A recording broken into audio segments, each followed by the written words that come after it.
What do you do when the story you believed in ends? What do you do when the person you trusted disappears?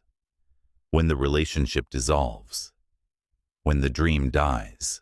Most people rush to replace, to distract, to forget. They swipe right, they book a flight, they pour another drink, they scroll for hours, they post a highlight reel. But inside they're bleeding, because when the collapse comes, and it always does, it doesn't just take the person or the job or the plan. It takes the illusion that you were safe because they stayed, that you were whole because you were wanted, that you were worthy because things were working. Carl Jung said, "We cannot change anything unless we accept it. And what we refuse to accept is this." Sometimes the collapse is the cure, because it burns away everything that was false. When the mask falls off, when the performance fails, when the strategies stop working, you're left naked with yourself. No applause, no rescue, no script, just silence, just pain, just you. And that is the test. Can you still choose yourself? Now, not when it's easy, not when you're admired, not when they love you, but when you've lost, when you've been left, when the mirror shows only grief. That's when you find your real reflection. Let's go deeper into the collapse. Carl Jung called it the dark night of the soul. It's not depression. It's not just sadness. It's a sacred unraveling, a dismantling of the ego's illusion of control.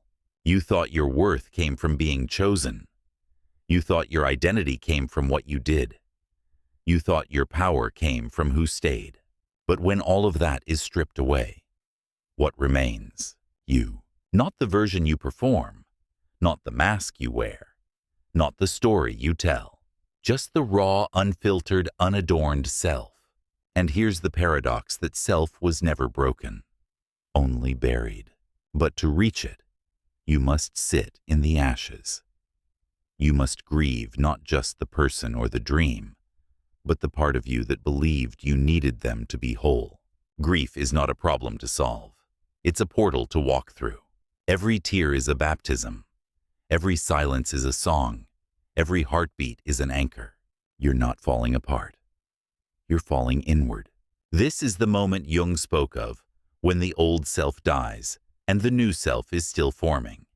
It's chaotic, disorienting, silent, lonely, but it's sacred. Because what emerges isn't a better version of who you were. It's the truth of who you are. And no person, title, relationship, or failure can ever take that from you again. So how do you rebuild? You begin with what Jung called integration. You take the parts of yourself you once rejected, the grief, the rage, the longing, and you welcome them home. You stop running. You stop fixing. You stop pretending to be okay. And you say, "I see you." To the part of me that feels abandoned, I see you. To the part of me that feels like a failure, I see you.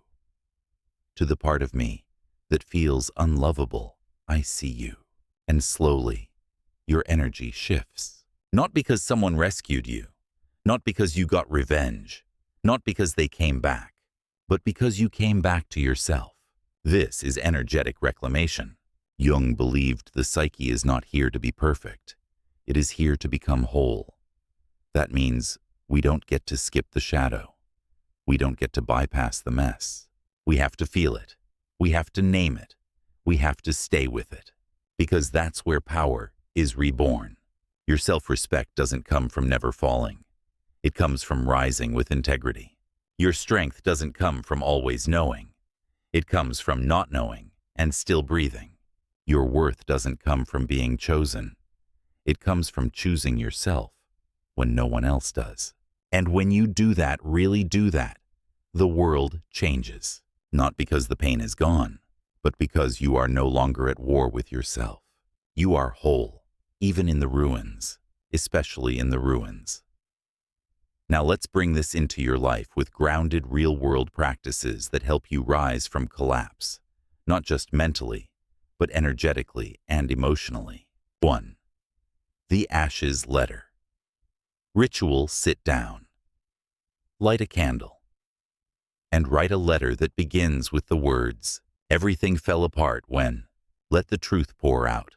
The details, the pain, the anger, the shame. Name it all. Don't hold back. Then finish the letter with, "But I did not die. I am still here, and I am listening." Once you've written it, read it aloud to yourself slowly. Then burn it safely, releasing the ashes to symbolize your rebirth. 2. The Empty Space Practice. Carve out 1 hour this week to do absolutely nothing. No phone, no music, no distractions. Just you, your breath, your body. Notice what rises. Anxiety, loneliness, stillness. Let it come. This is how you rewire your nervous system to feel safe in emptiness. Because collapse isn't the enemy, avoidance is. And when you can sit in the space they left behind without flinching, you've reclaimed your power. 3. The Sacred No Challenge. For the next 7 days, say no to anything that drains your energy, disrespects your truth, or pulls you back into old versions of yourself, even if it's tempting, even if it's familiar, even if part of you still wants it. This is how you rebuild boundaries, not walls of defense, but altars of dignity. Your no is sacred. Use it like a sword. Use it like a prayer. And when you say no to what harms, you say yes to what heals. Let's now revisit Carl Jung's core insight that has guided this entire journey. One does not become enlightened by imagining figures of light, but by making the darkness conscious. The collapse you experienced wasn't a punishment. It was a confrontation with the parts of you were avoiding. You thought strength meant holding it all together. You thought healing meant never breaking down. You thought power meant being chosen by others. But the real strength is being able to sit in a room with your shadow and say, "I won't run anymore." That's what you're doing now. You're not pretending to be okay. You're not hiding your wounds behind a mask of productivity or performance. You're allowing your pain to speak, and that changes everything. Because pain that's honored becomes wisdom. Shame that's held with compassion becomes freedom. Loss that's integrated becomes your deepest source of love. You are not who you were before the collapse. You're not even who you were in the middle of it. You're something else now, something truer. You've seen what's underneath the masks. You've touched the emptiness most people run from. You've stood in the ruins, and instead of screaming, "Why me?" you whispered, "What now?" That whisper was the voice of yourself, not your ego, not your fear, not your past, but yourself. And once you've heard it, you can't unhear it. Now you follow it. So what now? You don't need a 10-step plan. You don't need to force clarity. You don't need to rush into becoming someone new.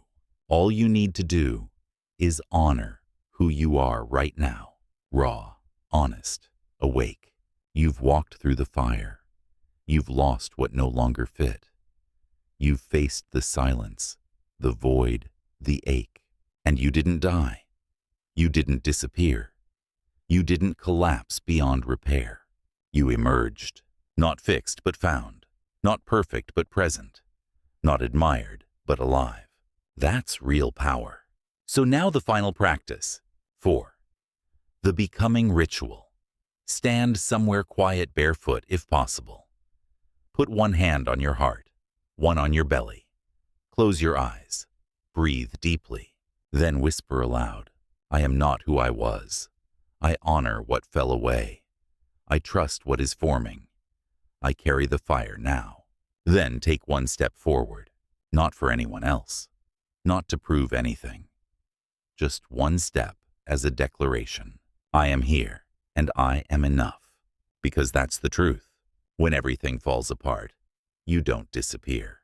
You reappear, stripped of illusion, freed from performance, rooted in the self. And the world doesn't need your mask. It needs you. What part of yourself are you ready to reclaim now that the old story has ended?